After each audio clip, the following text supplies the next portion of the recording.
सबसे पहले जो हमारी सेफ्टी होती है वो होती है पासवर्ड। हम पासवर्ड लोग बोलते हैं कि यार मैंने तो स्ट्रॉन्ग पासवर्ड। आपके हिसाब से as a cyber security expert strong password कैसा होना चाहिए? पहली बात।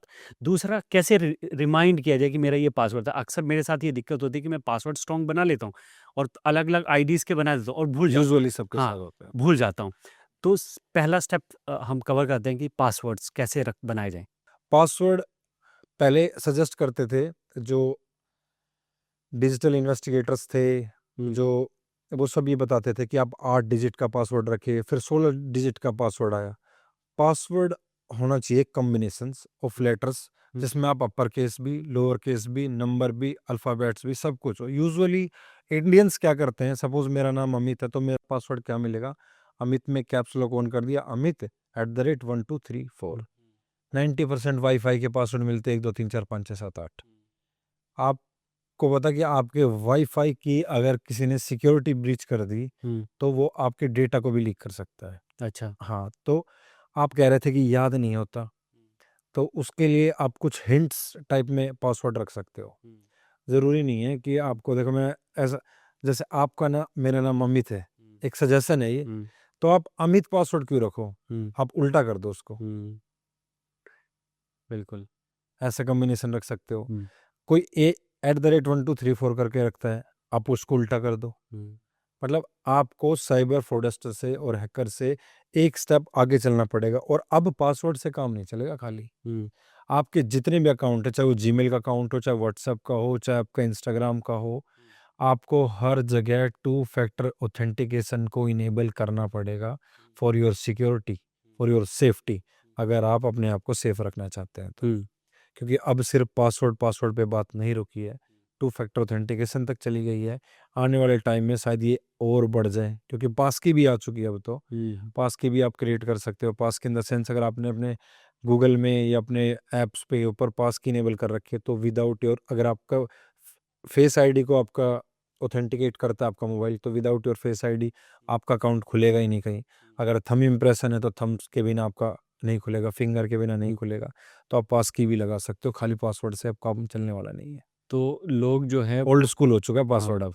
तो मोस्ट कॉमन मिस्टेक क्या करते हैं पासवर्ड सेट करने में? जैसे आपने बताया नाम और ये 1 2 3 के अलावा और क्या क्या मोस्ट कॉमन वो हैं जो हमें नहीं करने चाहिए, जो कि जो स्कैमर्स हैं बहुत इजीली डिटेक्ट कर लेते हैं? डेट ऑफ बर्थ मेंशन मत करो, अपने मोबाइल नंबर मेंशन मत करो, कार का नंबर मेंशन मत करो। ऐसी चीज़ जो सबको पता है वो अब मेंशन मत करो, जो आपकी पब्लिक है। अच्छा। ऐसी जो अब तक है पर्सनल है। और पासवर्ड में एक और चीज़ मैं आपको बताना चाहूँगा, 80 से 90% इंडियंस के लोगों के जीमेल आईडी का पासवर्ड दूसरी वेबसाइट के ऊपर सेव है। आपको यकीन नहीं होता, हम्म, तो ज़रा अपने गूगल अकाउंट में जाइए, अच्छा। राइट साइड में आपकी प्रोफाइल दिख रही होगी, उसके ऊपर क्लिक कीजिए। उसके बाद मैनेज योर अकाउंट में जाइए। उसके बाद आपको ऑप्शन मिलेगा डेटा एंड प्राइवेसी का, उसमें जाइए। वहाँ जैसे आप स्क्रॉल करके नीचे आओगे, आपको एक ऑप्शन मिलता है थर्ड पार्टी कनेक्शन का।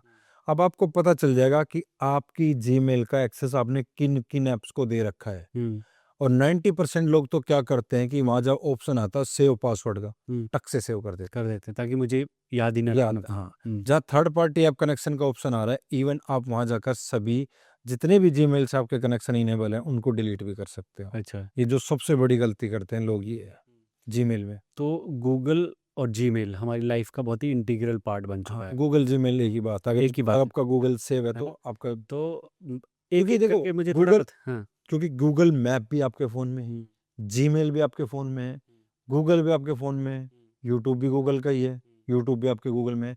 सिर्फ़ एक आपकी जीमेल आईडी आपके 8-10 प्लेटफ़ॉर्म का गेटवे है। अगर आपने उसको सेफ नहीं रखा, तो वो 8-10 प्लेटफ़ॉर्म आपके हाथ से जा सकते हैं। और आपने पता नहीं अपने ऑफ़िस में भी अपनी जीमेल आईडी दे रखी होगी, बिल्कुल। आपने अपने रिलेटिव्स को भी दे रखी हो, और सबसे बड़ी बात, जो सबसे बड़ा खतरा है, हम्म, आपकी उसी जीमेल पे आपके पता नहीं कितने कॉन्टैक्ट सेव है, उसी जीमेल पे गूगल फ़ोटोज़ पे आपका पता नहीं कितना डेटा सेव है। हम्म, तो आप बताइए, अब जीमेल आपकी जो गूगल जीमेल आईडी है, वो क्या छोटी चीज़ है? कितनी बड़ी चीज़ है, जिससे आपने जब से मोबाइल यूज़ करना स्टार्ट किया है और पहली आज चीज तक, ही वही हाँ, मांगता है वो तो। आज तक की आपकी पूरी हिस्ट्री, क्योंकि जब भी आप नए मोबाइल पे स्विच करते हो, आपका पीछे का डेटा भी आ जाता है। चीज़ें तो आपकी सारी होगी। तो अगर वो लीक हो गया, तो आपके कॉन्टैक्ट नंबर आ गए। हम्म, अगर किसी ने आपका डेटा का एक्सेस लिया तो हुँ, कॉन्टैक्ट नंबर आ गए। अबे कॉन्टैक्ट नंबर की बात मैं इसलिए कह रहा हूँ क्योंकि 90% लोग जब अपनी जीमेल आईडी को कहीं लॉगिन करते हैं तो वहाँ उनसे फोटोज को और कॉन्टैक्ट नंबर का एक्सेस मांगते हो, ठै एक्सेप्ट कर लेते हो उस चीज़ को। हुँ। 1 मिनट भी नहीं लगाते इस चीज़ को सोचने में कि वो उनके लिए कितना बड़ा खतरा हो सकती है।